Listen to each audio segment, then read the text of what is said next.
दिवस के अवसर पर सभी बिहार वासियों, देशवासियों और सभी कांग्रेस कर्मियों को हृदय से बधाई और शुभकामनाएं देना चाहता हूं। 1947 में देश को आज़ादी मिली, लेकिन आप सभी को मालूम है कि 90 साल के लगातार संघर्ष के बाद पहली लड़ाई 1857 में स्वतंत्रता आंदोलन की लड़ी गई थी। और आज जो लोग तिरंगा यात्रा निकाल रहे हैं, जो लोग तिरंगे की दुहाई दे रहे हैं, वो कहीं भी स्वतंत्रता आंदोलन के हिस्सा नहीं थे, क्योंकि जनसंघ पार्टी, भारतीय जनता पार्टी की स्थापना ही आज़ादी के बाद हुई थी। लेकिन नरेंद्र मोदी और उनका कुनबा जिस तरह से व्यवहार कर रहा है देशवासियों के सामने, उससे लगता है कि आज़ादी के आंदोलन में उन लोगों ने हिस्सा लिया।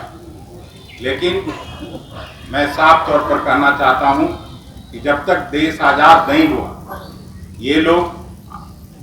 अंग्रेजों के पक्ष में खड़े थे, अंग्रेजों के साथ खड़े थे। लेकिन इस अवसर पर हम लोगों के लिए ये विशेष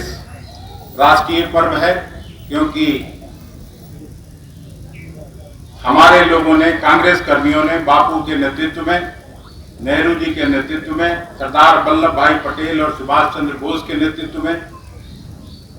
ये लड़ाई लड़के देश को आजाद कराने का काम किया था।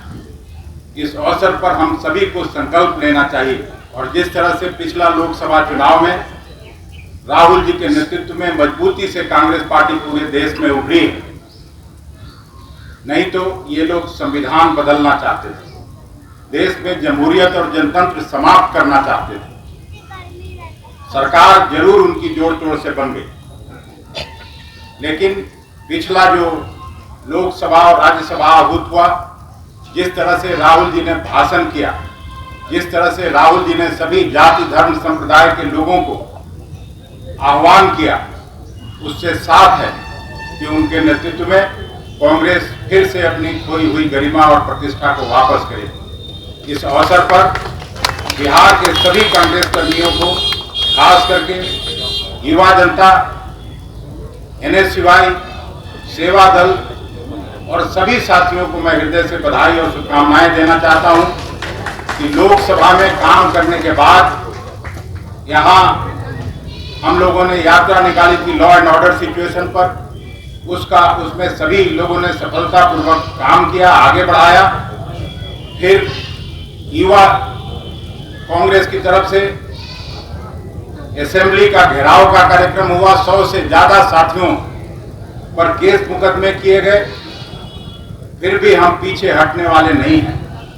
और आज इस अवसर पर हम कहना चाहते हैं, नरेंद्र मोदी जी हर जगह भ्रष्टाचार की बात तो करते हैं, भ्रष्टाचार रोकने की बात करते हैं, लेकिन अपने उद्योगपति मित्रों को जिस तरह से बचाव के लिए, खास करके हिंडनबर्ग का जो रिपोर्ट आया है, उससे सेबी जैसी संस्था जो रेगुलेटरी बॉडी है इस देश की, माधवी बुद्ध जो वहां की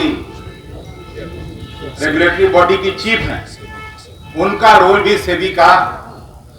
वो भी घेरे में आता है, उन पर भी प्रश्न चिन्ह खड़ा होता है। और राहुल जी जो कहा करते थे 2022-23 में